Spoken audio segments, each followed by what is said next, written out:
ano din ito sa mga professor natin sa Tagaytay Seminary. And our very dearly and masipag na spiritual director ng Christ the King Prayer Community, no other than Father Courts. Kaya na, palapag naman natin, zoom lang tayo. So, ayun, Father Courts, na-introduce ka, pasensya na sa maiksi lang na intro. Narinig niyo ako? Yes, so, okay. Ang binigay sa aking topic ay forgiveness. So, sa unang kaisipan natin, pag sinabi forgiveness, ako magpo-forgive. But before I talk about forgiveness, me forgiving or others forgiving me, yung talagang forgiveness ay makikita natin sa Panginoon. So before I can even forgive, tingnan muna natin how God forgives. And for that, yung Gospel last Sunday maganda. So babasahin ko yung Gospel kasi dito makikita yung forgiveness ni God eh. The tax collectors and sinners were all drawing near to listen to Jesus. But the Pharisees and scribes began to complain, saying, "This man welcomes sinners and eats with them." So to them he addressed this parable. A man had 2 sons, and the younger son said to his father, "Father, give me the share of your estate that should come to me." So the father divided the property between them. After a few days, the younger son collected all his belongings and set off to a distant country where he squandered his inheritance on a life of dissipation. When he had freely spent everything, a severe famine struck that country, and he found himself in dire need. So he hired himself out to one of the local citizen, who sent him to his farm to tend the pigs, the swine, and he longed to eat his fill of the pods on which the swine fed, but nobody gave him any. Coming to his senses, he thought, "How many of my father's hired workers have more than enough food to eat? But here am I dying from hunger. I shall get up and go to my father, and I shall say to him, Father, I have sinned against heaven and against you. I no longer deserve to be called your son. Treat me as you would treat one of your hired workers." So he got up and went back to his father. While he was still a long way off, his father caught sight of him and was filled with compassion. He ran to his son, embraced him, and kissed him. His son said to him, "Father, I have sinned against heaven and against you. I no longer deserve to be called your son." But his father ordered his servants, "Quickly bring the finest robe and put it on him. Put a ring on his finger and sandals on his feet. Take the fattened calf and slaughter it. Then let us celebrate with a feast, because the son of mine was dead and has come back to life. He was lost and has been found." Then the celebration began. So that's the story of the prodigal son. Before the prodigal son left, ang ginawa niya, he went to his father, no? Sabi niya sa father niya, "Father, give me my inheritance." Kasi nung ginawa yun ng son, "Give me my inheritance," actually, he was insulting his father. Bakit? Pag sinabi mo sa tatay mo, "Give me my inheritance," ang ibig sabihin niyan, "Father, baka matagal ka pang mamatay. Pwede ba? Baka pag namatay ka, matanda na rin ako. Hindi ko na magagasta yung mana ko. So please give me na my mana. He was insulting his father, no? And alam niyo ang ginawa niya? He went away. So, to go away from his father, he had to turn around. Turn around, no? Tumalikod siya sa kanyang ama at umalis. Lumayo. That is what sin is all about. Tumalikod sa ating Diyos at gumawa ng gusto nating gawin. So, anong ginawa ng son na nakatanggap ng mana? He freely, sabi ng gospel, he freely spent his inheritance in a life of dissipation. Sabi ng brother niya, yung dissipation is he spent all his mana sa mga prostitutes. Okay, so, naubos na yung pera. Kasi squandered talaga eh. Tapos, para mabuhay siya, naging siya, tagapag-alaga ng mga baboy, no? So sabi niya, grabe itong inabot ko ah. When he came to his senses, sabi niya, I will go back to my father. I will go back to my father. Hihingi siya ng tawad. Okay, so when he came to his senses, again, he turned around. Nung una, he turned around and went away from his father. Ngayon, he turned around again to go back to his father. Itong turning around sa Latin, ang Latin po ng turning around ay conversion, convertere, where the word conversion comes from. No, so turning around. So that is conversion. Sabi niya, I have sinned against heaven, against my father. No, let us give it to the prodigal son. Meron siyang humility. Tinanggap niya nagkamali siya. So, he went back. He turned around, conversion. He converted himself and went back to his father. Okay, ngayon, habang siya papunta sa father niya, meron siya lang memorize. Nasasabihin niya sa father niya. Ano yung memorize niya? Father, I have sinned against heaven and against you. Treat me as one of your servants na lang. So, habang pabalik siya sa tatay niya, nagme-memorize siya ng sasabihin niya. Kasi nahihiya siya eh. Hindi alam ng anak, nang umalis siya, yung ama niya nalungkot na. Kasi humiwalay sa kanya. Tapos gabi-gabi nagsisindi ng kandila yung tatay. Tumatanaw sa malayo, hoping na yung kanyang anak ay babalik sa kanya. So, nung pabalik na yung anak, sabi dito sa gospel, when he was still far off, malayo pa, nakita na siya ng ama. Siguro na amoy niya, yung amoy ng anak ko to ah. Bakit parang amoy baboy? Kasi galing sa figure yung anak, no? So, ang ginawa ng father, sinalubong niya yung anak, no? At niyakap. Okay, habang niyayakap niya yung kanyang anak, sabi nung anak na niyayakap, ano nga ba yung memorize ko? So sabi niya, Father, ito na. Father, I have sinned against heaven and against you. I am no longer worthy to be called your son. Okay, anong response ng father niya? Didma. Hindi nakinig sa kanyang memorize. Sabi ng kanyang father, habang niyayakap siya, sabi niya sa isang kasambahay, quick, kill the fatted calf. Quick, get the finest robe, and put it on my son. Kasi siguro yung gulay-gulay na yung damit galing sa piggery. Sa yung isang servant naman, quick, put sandals on the feet of my son. At yung pinakamagandang gusto ko rito, yung sinabi ng tatay, and let us celebrate. Twice na mention yun eh. And let us celebrate. So when there is forgiveness, there is a celebration. Forgiveness. Okay? So, ngayon, that is how God loves us and how God forgives.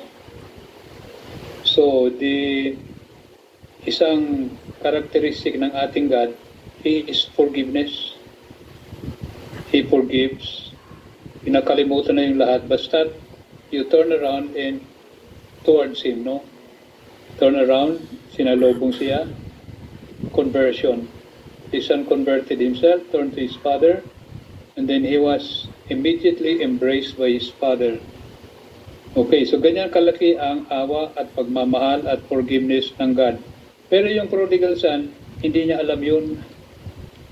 Kaya nag-memorize siya, nagsasabihin niya sa tatay niya, hindi naman siya pinakinggan. So he did not realize, ganun pala kalaki at dakila ang forgiveness ng kanyang ama. Okay, now let us look at ourselves naman. Ano ang pinakamadaling pwedeng gawin ng isang tao sa kanyang buhay? Habang nabubuhay ang tao, sa palagay ninyo, ano yung pinakamadaling gawin sa buhay? Madali bang kumain? Hindi lahat. Kasi merong mga may sakit, hirap kumain. Merong mga may sakit, hindi na makakain. Nilalagay ng tubo sa tiyan, doon pinapakain. So, madali bang kumain? Siguro sa iba, pero hindi sa lahat. Ano pa? Madali kayang matulog? Hindi rin. Kasi maraming may insomnia, hindi makatulog. So, matulog hindi madaling gawin, ha? Ano kaya dasal? Madali ba magdasal? Nako, alam nyo na hindi. Napakahirap pa yung magdasal. What about hinga? Madali bang huminga? Siguro sa iba, madali. Pero marami ang may problema sa hininga. Yung may mga hika, hirap huminga. Yung mga may tubo sa ilong, papunta sa baga, mahirap huminga. So, ano ba yung pinakamadaling pwedeng gawin ng isang tao sa buhay? Alam nyo, pinag-isipan ko yan. Dumating ako sa sagot. Para sa akin, pinakamadaling gawin ng isang tao sa kanyang buhay ay chismis. Mag-chismis. Kahit may sakit, kahit mahirap huminga, kahit gutom, madaling mag-chismis. Ang chismis po, ang laman ng chismis sa totoo lang ay judging people. We judge people and we love to judge people, no? Ganyan ang chismis. Bukas, ang gospel ay tungkol sa Pharisees and the scribes na may dinalang babae sa harap ni Jesus. Hinusgahan nila. Sabi niya, Jesus, itong taong ito ay nahuli namin sa akto. Nakikiapid. Niisip ko paano kaya nila nahuli sa akto yung babaeng nakikiapid, no? At ang parusa sa nakikiapid, binabato hanggang mamatay, ha? So, dinala ngayon yung babae na hinatulan na ng kanilang batas. May batas yung mga Hudyo, na kapag nahuling nakikiapid, binabato talaga hanggang mamatay, no? So, yung Yukodimati, yung babae, no? Alam niya, nababatuhin siya, no? Ang masakit na kamatayan, yung babatuhin ka. So, here comes Jesus, no? Nilagay nila yung babae sa harap ni Lord. Sabi niya, itong babaeng ito, nahuling nakiapid.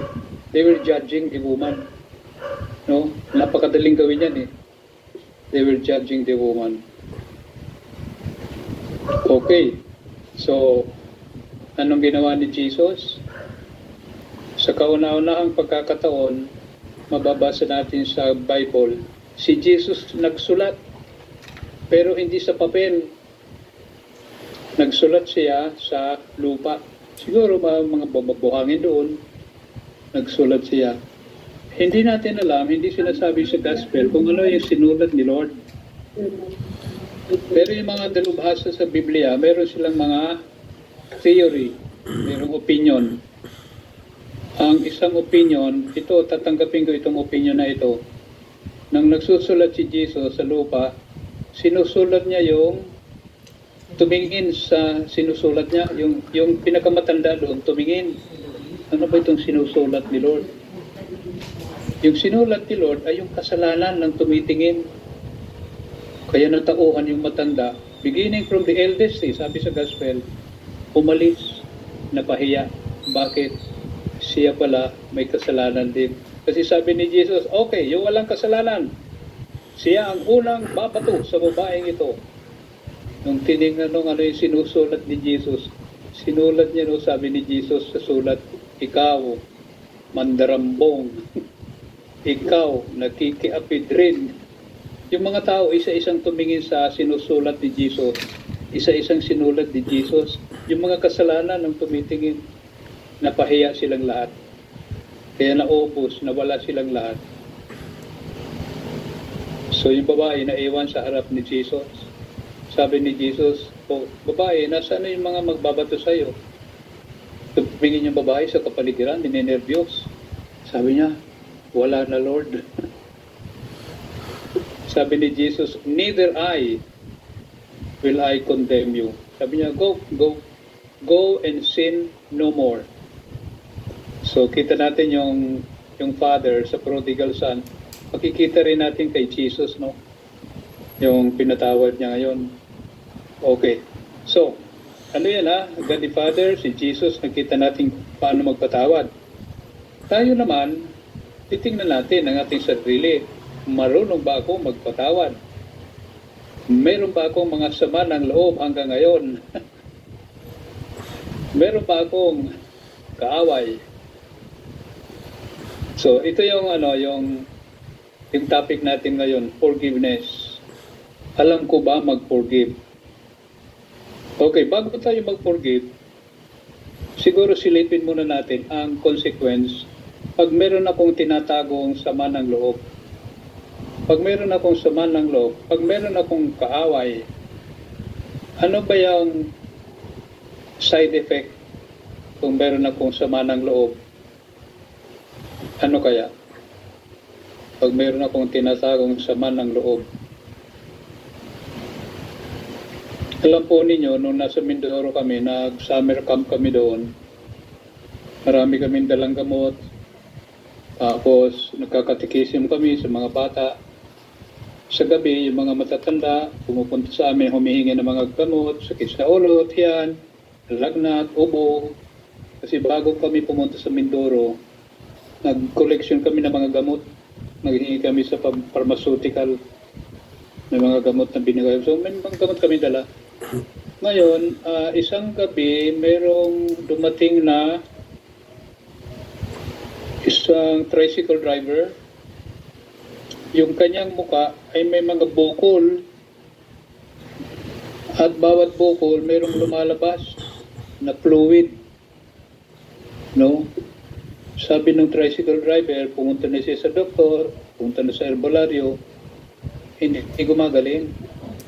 Yung mga bukol niya na parang bulkan, merong lumalabas na lava.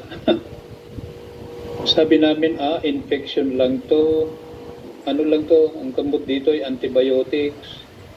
So doon sa kahon ng aming gamot, nagkalkal kami naghanap kami ng antibiotics. Pero naman kami nakuha. Binigay namin doon sa tricycle driver. Sabi, inumin mo itong ngayong gabi Bukas, uminom ka pa rin after breakfast. Tapos, susubukan mo itong gamot na ito. So, kinuha niya, nakalimutan na namin. The following morning, bumalik yung tricycle driver, tuyo na ang kanya mga bukol. So, sabi, pumunta sa amin para magpasalamat at humingi uli ng gamot na binigay namin ng gabi. Para ipagpatuloy niya kung babalik man yung bukol niya. So, sabi namin, tingnan nga natin yung listahan. Ano ba yung gamot na binigay natin dito? Ito. So, tinignan namin yung pinagkunan namin ng gamot. Meron pang natitira ng mga gamot, no? Nung kinuha ko yung gamot para ibigay doon sa tinignan ko yung likod nung lalagyan ng gamot. Nasilip ko yung expiration date. Yung gamot ay 5 years na expired. Sabi ko, nagtaka ako, bakit gumaling yung mama? Yung gamot na binigay namin, 5 years na na-expired. So, ang ginawa ko, hinanap ko yung pentel pen. makita ko yung pentel pen, in-erase ko yung expiry date. Kasi bibigay namin sa mama na may bukol sa mukha. So binigay namin. Hindi namin alam kung ano na nangyari doon. Binigay namin ulit yung gamot. Ito na. So, nangyari na yun. Gumaling sa expired na antibiotics yung mama. Ngayon, nung umuwi na kami, part 2 na ito ng story, pero connected pa rin doon sa tricycle driver. Nung umuwi na kami, dumaan kami sa parish. Yung parish priest doon na isang German. Matabang German na pare, no? Nung makita kami, naku, tuwang-tuwa siya, naghanda pala siya kasi alam niya, dadaan muna kami sa kanya, magpapaalam, kasi teritoryo niya yung pinuntahan namin para magpasalamat. Nagtataka kami, bakit tuwang-tuwa yung pare? Yung pala, yung paring yun, isang gabi, dumalaw sa amin. Sabi niya, alam niyo ba, nung gabing dumalaw ako sa inyo, mayroong nagkumpisal sa akin. Yung nagkumpisal, may mga bukol sa mukha. Yung mamang yun, sabi niya, 40 years, hindi nagkukumpisal, hindi nagsisimba. Nagkumpisal siya. No? Kaya sabi niya, tuwang-tuwa siya. Sabi niya, meron ko yung nahuling malaking isda. No. So ngayon nagtinginan kami. Ang tanong, bakit gumaling yung may bukol sa mukha? Yung bang expired na gamot na nagpagaling o sapagkat pinatawad ang kanyang mga kasalanan? So yun ang yung palaisipan para sa amin. Ako'y naniniwala na yung mga sakramento natin ay mayroong healing power, lalo na yung sacrament of forgiveness. No? Ba't yun? Galing na sa doktor, albularyo. Pinagaling ng expired na gamot, yung pala nagkumpisal siya, forgiven. He was forgiven. Naalala ko yan, no? Pag pinag-uusapan yung forgiveness. So, yung bago mag-forgive, siyempre, merong sakit. Siguro nasaktan tayo, nagawan tayo ng injustice. At ang tanong, kung mayroong unforgiveness sa akin, ano ba ang consequence niyan?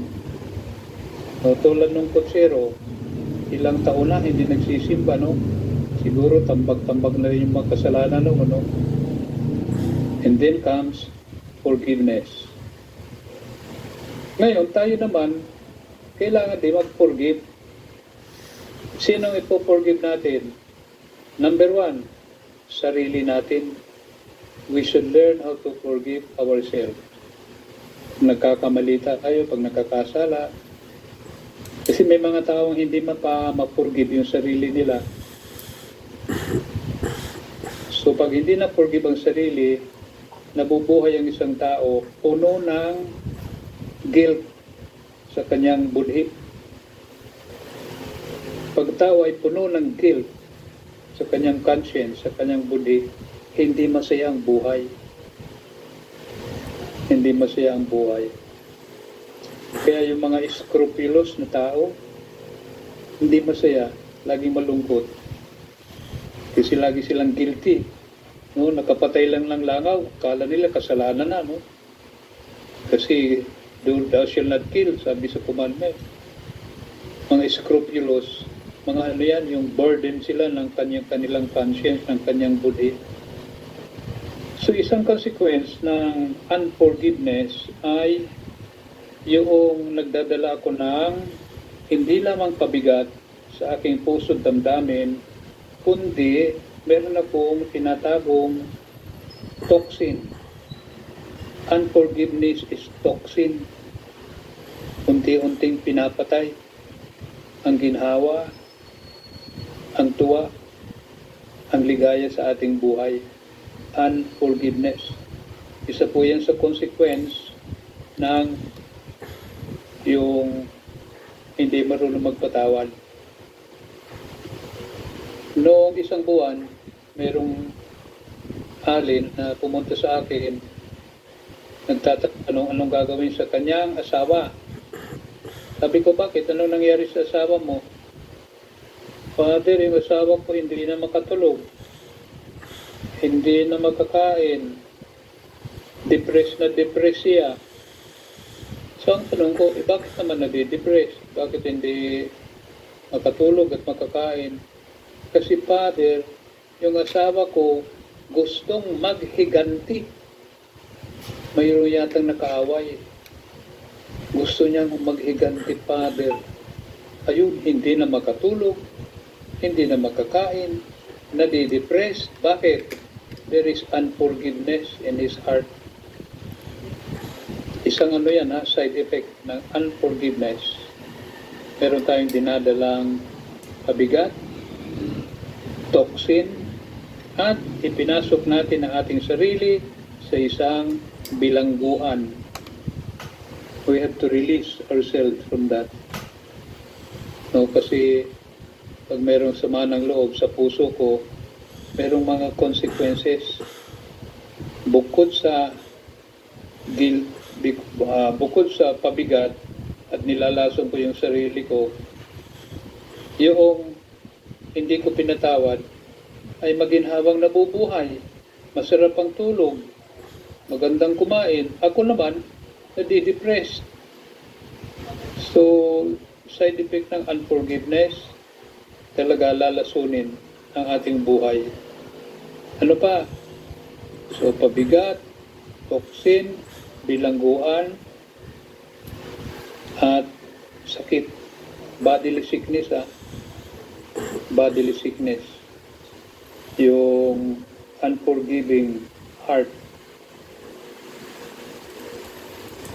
Noong mga 1960, 1970, mayroong isang very famous Protestant preacher. Ang kanyang pangalan ay Billy Graham. Yung mga senior, naalala ko yan. Si Billy Graham ay isang tele-evangelist. No? Ginagawa ni Billy Graham, mayroon siyang crusade. Pumupunta siya sa mga iba't ibang bansa.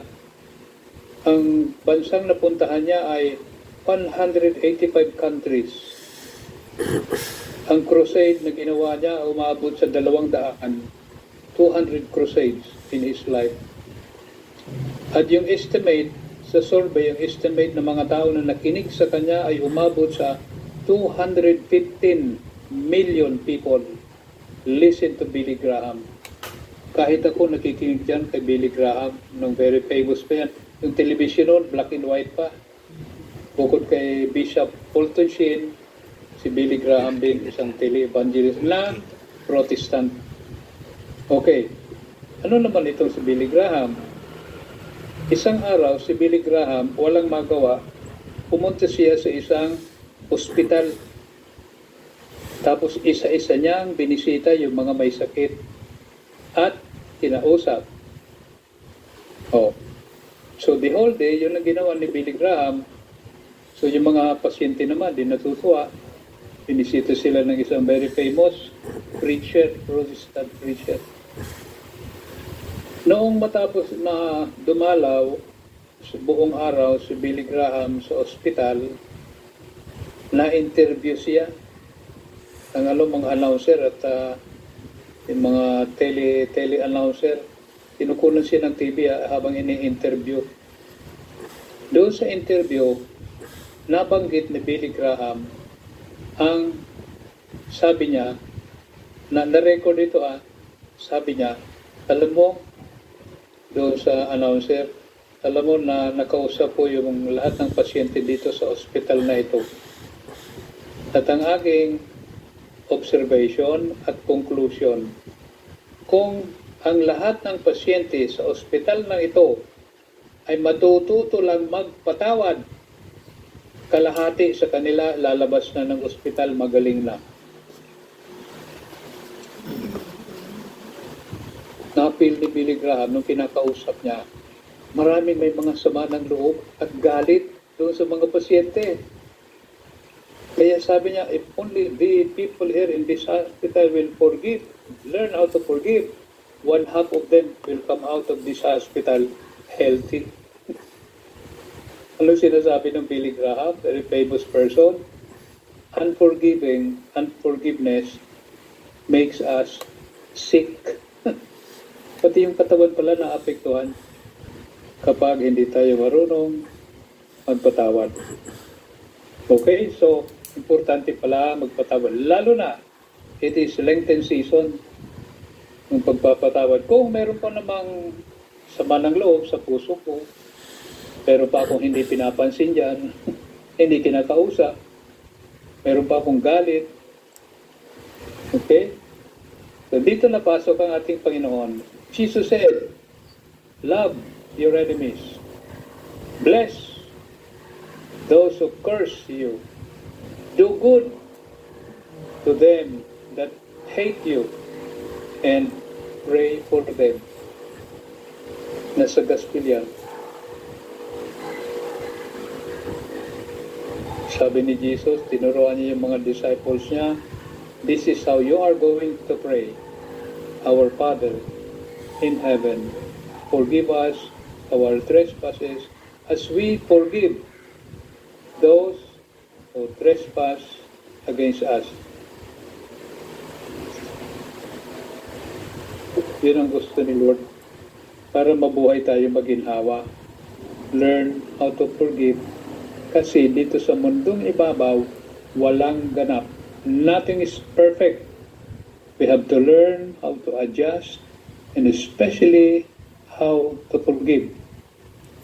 Kasi pag hindi nag-forgive o kung sa nagkakasakit tayo, yung unity nasisira, relationship nasisira.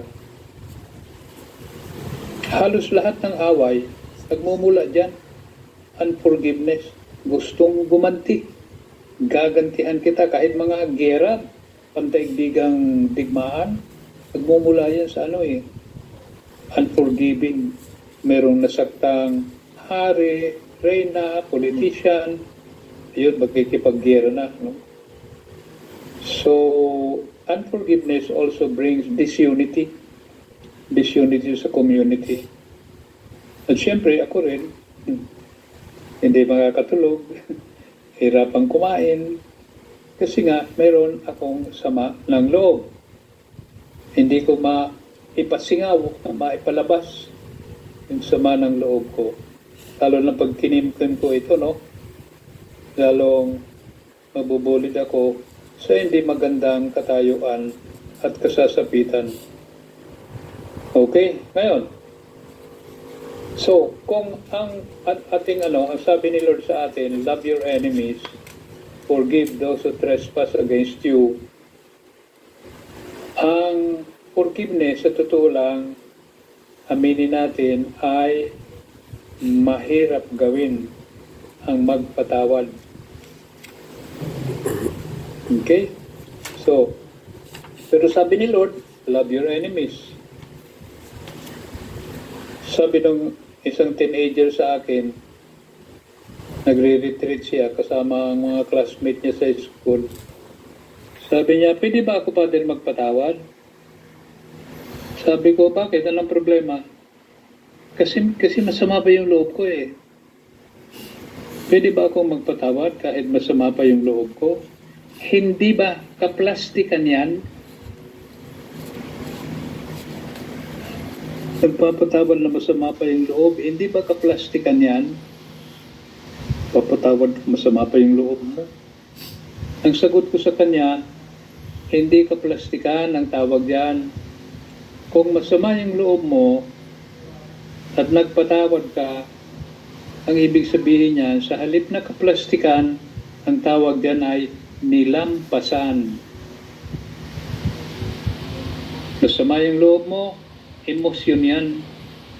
Nagpatawad ka, nilampasan mo ang emosyon mo at gumawa ka ng isang mabuting dapat gawin. Sa mga katwid, ang pagpapatawad, kung bakit mahirap, kasi tinitingnan natin yung emosyon natin. Ngayon, ang emosyon ay hindi natin nakokontrol. Dumarating, nawawala. Wala tayong kontrol sa ating emosyon. Ano ang meron tayong kontrol? Decision. Pag pinag-usapan niyang forgiveness, hindi nakatatag ang forgiveness sa emosyon, kundi sa decision. At kung titingnan ninyo, yung decision natin, nasa ulo yan. Yung emosyon, nasa puso. Ano bang mas mataas? Kaisipan o puso? Isip, mas mataas sa emosyon. So, nung sinabi ni Lord, love your enemies, ang ibig niya sabihin, make a decision. Pwede ba akong mag-decide na magpatawad kahit masama pa yung loob ko? Of course, pwede. As I said, yung emotion hindi natin nakokontrol. Pero yung decision, we can control our decision. Kaya nga, kung ako'y magpapatawad at masama pa yung loob ko, tatanungin ko yung sarili ko, pwede ba ako magpatawad? Di masama pa yung loob ko eh. Again, transcend your emotion. Lampasan mo ang iyong pandama at mag-decide ka ng tamang dapat gawin. Okay? Dapat malinaw ito sa atin, no? Kasi madalas hindi ako magpagpatawad kasi mas baba yung loob ko. Pwede ba ako magpatawad? Masama yung loob ko? Pwede. Decision. Make a decision. Kasi ang pagpapatawad ay tulad ng pagmamahal eh. Yung pagmamahal, kung may mamahalin mo yung isang tao, huwag kang mag-rely sa emotion lang. Kasi yung emotion, kumisan umaalis, nawawala. Halimbawa, nagmahal ako ng isang babae kasi napakaganda niya. Nasaan nakabase yung aking pagmamahal? Sa ganda. Emotion yan eh. Eh paano pag pumangit na? O halimbawa, yung magandang ano mo, minahal ay na-aksidente. No? At nagbukhang, hindi na maganda. Mamahalin mo pa ba? Wala na yung ganda eh. Yung mga mag-asawa, pag tumatanda na, senior, super senior, kulubot na mga mukha, magmamahal ka pa ba? Kung ang pagmamahal ay binase mo sa iyong desisyon, kahit pumangit yan, kahit uugod-ugod na yan, nag-decide ka na magmahal, mamahalin mo pa rin. Bakit? Kasi yung pagmamahal, the same as forgiveness, nasa commitment yan eh. I have committed, I have decided to do this.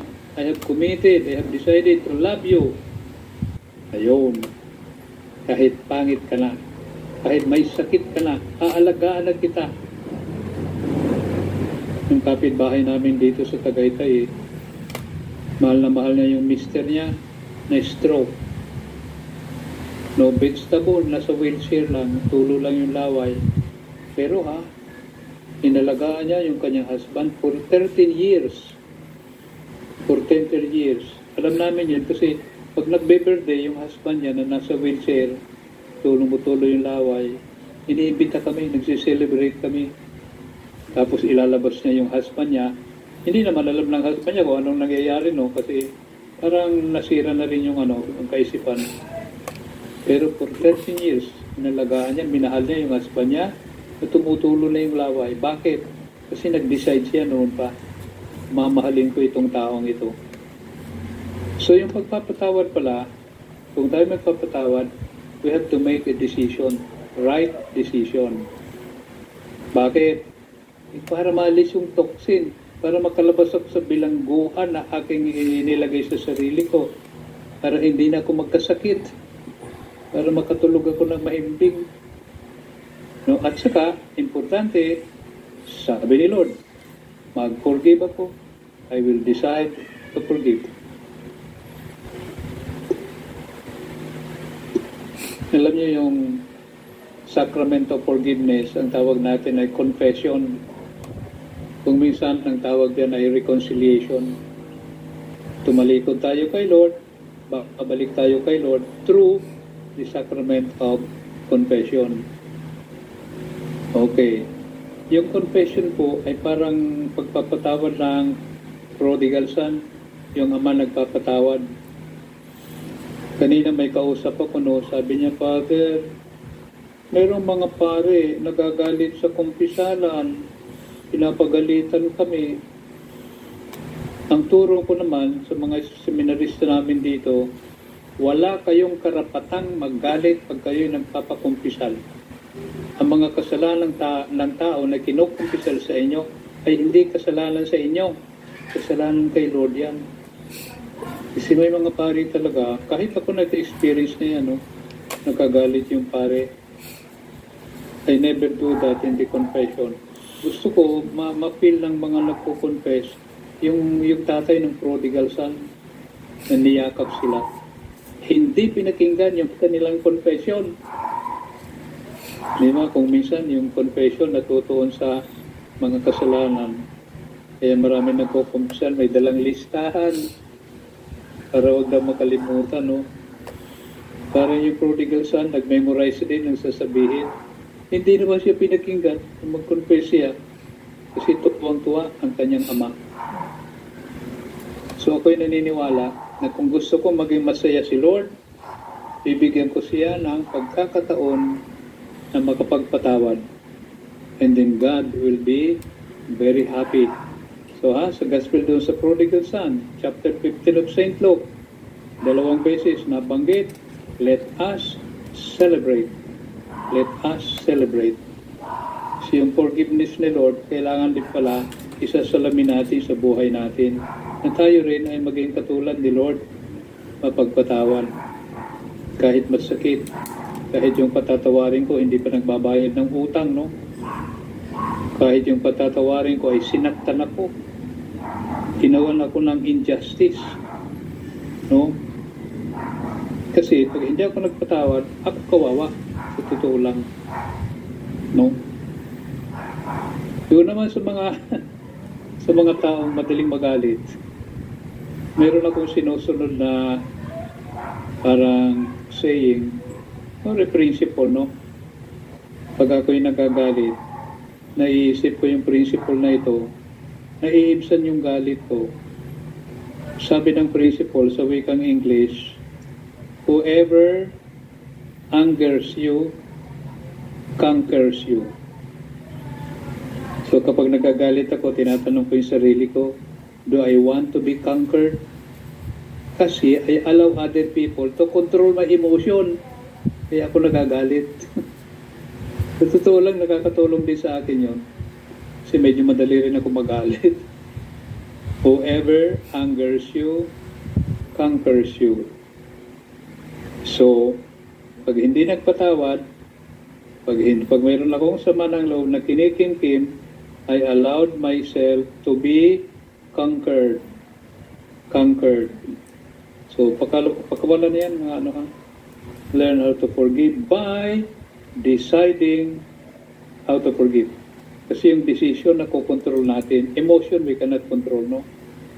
So even in our forgiving, we have to make the right decision. And decision is something we can't control. While emotions we cannot. They come, they go without us. So ganyan po yung forgiveness, ha? So, kahit masama ang loob, pwede. Sabi nga ni Lord Jesus, love, hindi lang forgive it. Love your enemies. Love your enemies. So, as followers of Jesus, kailangan malinis yung ating puso. Walang mga daladalang mga baggages. Tulad ng gusto maghigante, kasi naisahan ako. No? Dito sa Tagaytay, merong 2 kumbento ng mga madre, no? Nabudol yung mga madre kasi yung property nila, no, kung sino-sinong nag-handle hanggang sa wala na silang control, no? Yung isang area nila halos giveaway ay ginawang subdivision. Ang laki ng income ng subdivision, yung mga madre walang natatanggap. Kanila yung property, 2 kumbento. Nalaman ko, no? So, mga sister naman, well, lupa lang yan. Sige, magpasasa sila sa lupa na budol nila sa amin. So, walang hard feelings. So, maginhawa yung mga sister kahit nabudol sila. No? Kasi talo sila pag ilaban sa korte kasi magagaling yung abogado na nakuha ng nagbudol sa kanila.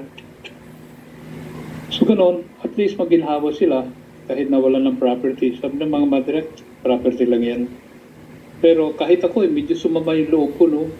Bihirang may-ari ng subdivision na ito, Yaman-yaman na nagbubudol pa, mga madre pa, no? And yet, sabi ni Jesus, love yung nagbudol sa inyo. Love your enemies. Make a decision to love, no? Ngayon, dahil sa mahirap mag-decision, sa totoo lang, mahirap mag-decision na gumawa ng tama at ang gusto ni Lord. Importante po, we have to ask help from above. So prayer is very important also. Bago tayo mag-forgive, we have to ask. We have to ask for the Spirit kasi the Spirit is power. We have to ask the Spirit to help us learn and decide how to forgive. So mga forgiveness, lahat naman sa atin walang exception. Palagay ko, at one time or another, nasaktan tayo. No? Ngayon, kung kikimin pa natin yung sama ng loob, nasaktan na ako, kinimkim ko pa yung sama ng loob ko, 2 sakit ang aabot sa akin. No, nagawan ako ng mali, tapos dahil sa kinimkim ko, kung hindi pagpapatawad, meron pang side effect yun sa akin. 2 yung side effect. So instead of seeking revenge, gaganti, sabi ni Lord, love your enemies. Kasi pag gumanti ka, yung ginantihan mo, gaganti ulit. At ikaw, gaganti ka pa rin. Hindi matatapos yung gantihan. At nakikita natin yan sa buhay dito sa Pilipinas. Yung gantihan. Dito lang sa Tagaytay, merong 2 pamilya, nag-aaway, nagagantihan, no? So yung isang pamilya, inubos nila yung buong members ng family except one.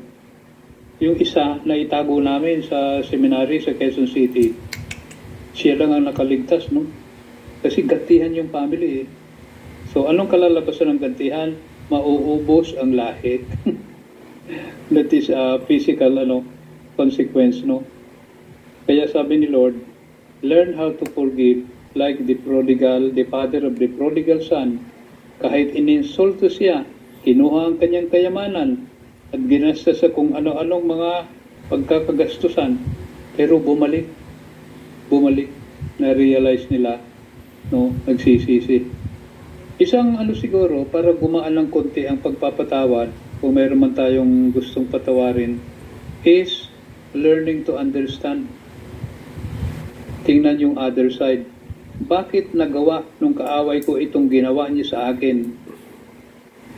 Pag nagtatanong tayo ng ganyan, may iibsan ng ating galit. Kasi hindi natin alam, baka may problema din yung isa na sumakit, nakasakit sa atin. Baka may dinaraanan ding mas malalang problema kaysa sa problema ko sa kasalukuyan. So when we do this, we try to understand also. At saka yung pagdesisyon na magpatawad, medyo nagiging madali-dali. Kaysa huhusga ulit tayo, no? Huhusgahan agad natin na ganito siya, ganitong ginawa. Ang tanong, bakit kaya niya nagawa yun? In this way, we try to understand and we seek reason why he did it. And then understanding comes in. No? So tulad ni Jesus, kung dinala yung yung babae sa kanya, siguro alam ni Jesus yung yung reason bakit ginawa ng babae yung ginawa niya. No? Maaaring ikaw sa buhay, maaaring yung anak may sakit, walang makukuhang paggagastusan sa gamot ng kanyang anak. No? Sabi ni Jesus, neither I will I condemn you. Go in peace. Sabi niya. Ganyan kadali magpatawad ang ating Panginoon. Napakadali. Basta we will just convert, turn around and go back to Him. Forgiveness andyan agad. Naalala niyo yung magnanakaw sa right side ni Jesus, sa krus, no? Sabi niya kay Jesus, Lord, remember me please. Sabi ni Jesus, today, I will remember you. You will be with me in paradise. No? Isang salita lang ha. Forgiven agad. Ganyan magpatawad si Lord. At sana maisalamin din natin sa ating buhay yung pagpapatawad ng Diyos sa atin. Kasi sa totoo lang, marami tayong atraso kay Lord eh. No? So panahon ng Kwaresma, time to turn around again. Siguro hindi man tayo talaga tumalikod sa Diyos, pero marami tayong pinagkakaabalahan na hindi makadiyos. No? Lalo na modern technology ngayon, no? Madalas yung panahon natin nauubos sa yung technology, Facebook, YouTube, yan, daming mapapanahon sa technology ngayon, no? Kuminsan nauubos yung panahon natin. So panahon ng Kwaresma, panahon siguro ng pagbabalik loob kay Lord na makapagpatawad. At panahon rin na tingnan natin kung mayroon pang mga toxin sa ating buhay. Mayroon pang mga sama ng loob, siguro, kahit sa mga kamag-anak, puso yan eh, mga kamag-anak, nagkakasakitan. Tapos, meron namang mga mag-anak na they seek to reconcile. No, talagang in humility, tulad ng prodigal son, no, he was humble enough. Sabi niya, babalik ako sa aking ama. I will convert myself and then I'll admit I have sinned against heaven and against you, Father. So kung ang Diyos ay nagpapatawad sa atin, tayo man matuto magpatawad sa pamamagitan ng pagdidesisyon, sa pamamagitan ng paghingi ng tulong para yung decision natin tama. So once we make a decision, then before God, counted na yan. Counted na yung ating forgiveness. At hopefully, mawawala na yung mga toxin sa ating buhay, sa ating pandama, sa ating pakiramdam. Hindi na tayo madaling magkasakit.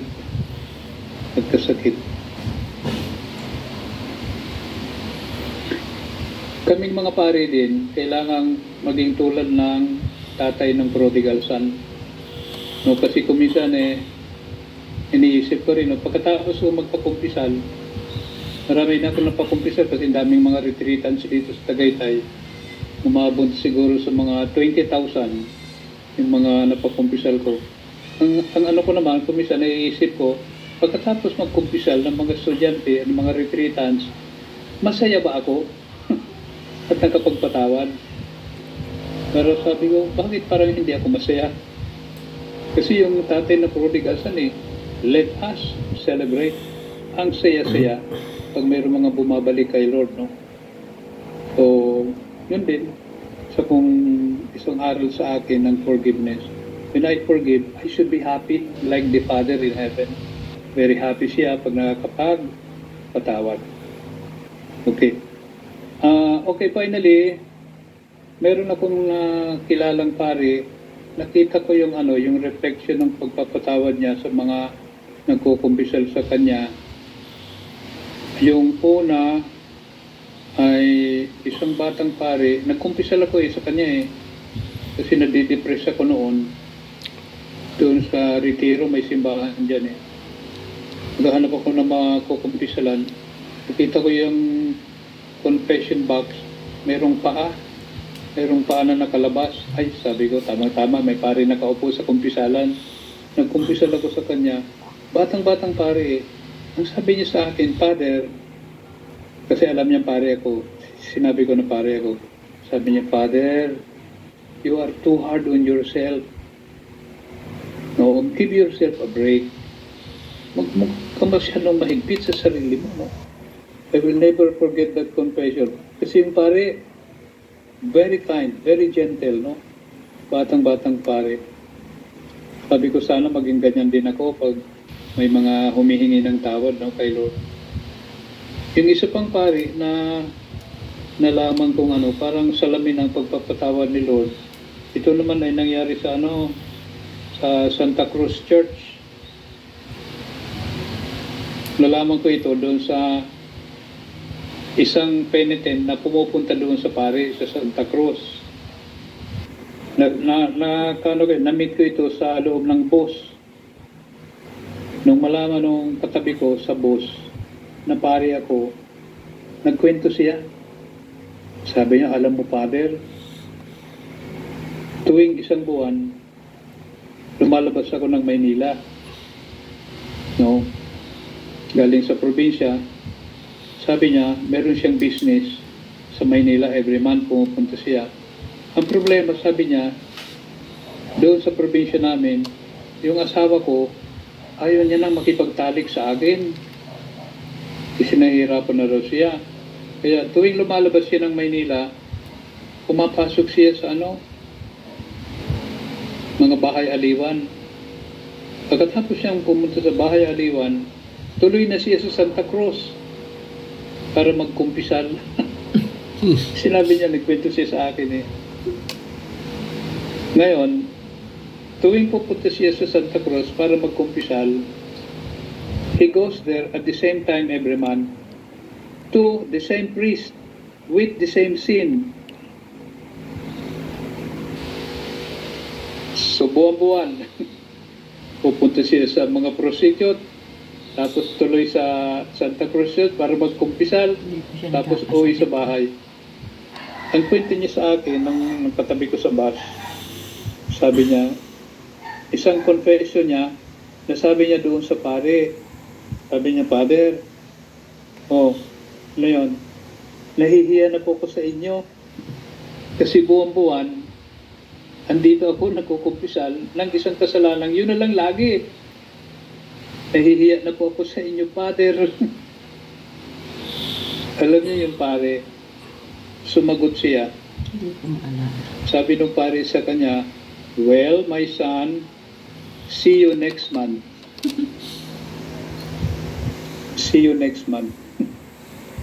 Nung marinig ko yung kwento niya, yung unang sumagi sa isipan ko, yung pare kinukonsente itong kasalanan ng mama. Pero nung pinag-isipan ko pa ng malalim, na-discover ko, palagay ko that is how a confessor should be. Kahit pa ulit-ulit yung kasalanan, ready siya magpatawad. Kasi siyempre yung tao na nagkukumpisal sa kanya, alam ko nagkukusa rin, nagsisikap rin yun, mag-avoid ng kasalanan, mahina siya. Every month, nagkakasala. Kasi may mga pare, hindi nagpapatawag pa ganyan, ay alam mo kung mga pare na ganyan, hindi kita patatawarin hanggat hindi ka nagbago. Pero yung pare na yun, very understanding. See you next month. Sabi ko, wow, ang galing naman. So hopefully, tayo pinatawad ni Lord, tayo rin magpapatawad sa isa't isa. Forgiveness. How? Decision. And if decision is difficult to do, pray tayo. We ask the Lord that He will give us strength to make decision to forgive and also to love properly. Sa panahon ng Kwaresma, that would be a good practice. So bukod sa forgiveness ng mga taong nakasakit sa akin, tayo man, nasagtan natin si Lord. So magandang practice din sa panahon ng Kwaresma ay sacramental confession. Kung meron mga malalaging kasalanan, mga pabigat sa ating conscience, we can go to confession. No? Yung mga maliliit na kasalanan, pwede namang i-direct confession yan. No? Yun lang mga nagpapabigat sa atin, yung naguguluhan tayo, hindi natin maintindihan, pwedeng isangguni yun sa kumpisal, especially during Lenten season. Okay, so isang oras na ako nagdadadal dito. Let us conclude with a prayer. In the name of the Father, and of the Son, and of the Holy Spirit. Amen. Amen. O God, our Father, I come before you with a humble heart, acknowledging my shortcomings and mistakes. I ask for your forgiveness for the times I have failed you and those around me. Help me to release any anger or resentment or sama ng loob that I hold, and grant me the strength to forgive those who have hurt me, just as